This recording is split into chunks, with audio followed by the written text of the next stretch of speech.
حضرت مفتی احمد یار خان رحمۃ اللہ تعالی بڑے زبردست عالم گزرے اہل سنت والجماعت کے.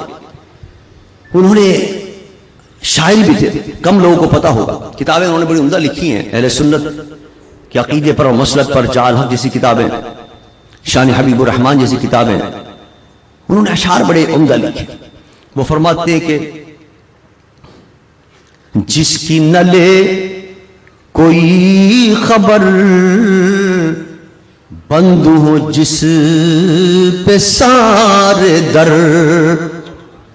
کوئی خبر لینے والا نہ ہو اگر کسی کی, سارے دروازے لوگوں نے بند کر دی, جس دروازے میں جائے دھکا دے کے باہر نکال دیں.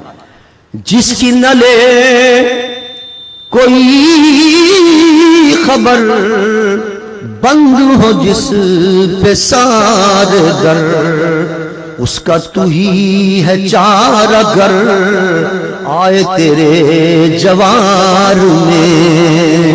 حضور کے پاس آ جائے وہ بے کس و بے بس, دامن مصطفیٰ کو تھام لے, اس کا کوئی بھی نہیں ہوگا, مصطفیٰ اس کا آسرا ہوگا. اور دکھایا.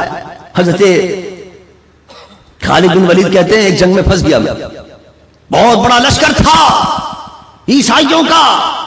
میں سمجھ رہا تھا کوئی چھوٹا موٹا لشکر ہوگا, 5-10 ہزار لوگ لے کے نکل گیا. وہاں 1,00,000 سے زیادہ مجمع تھا. میں گھبرا گیا, پریشان ہو گیا, سارے دروازے بند تھے.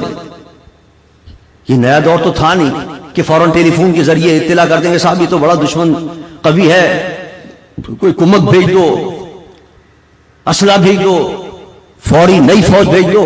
ہاں تو کئی مہینوں میں جا کر لوگ پہنچتے تھے, گھوڑوں پر اونٹوں پر سوار ہو کے جاتے تھے. میدان جنگ کے اندر تنہے تنہا حضرت خالد بن ولید چند فوجیوں کے ساتھ کھڑے ہوئے ہیں. چاروں طرف سے محاصرہ کر لیا بطریموس, جو اس وقت کا بادشاہ تھا عیسائیوں کا. اس نے لاکھوں کی فوج کے ساتھ مقابلہ تھا.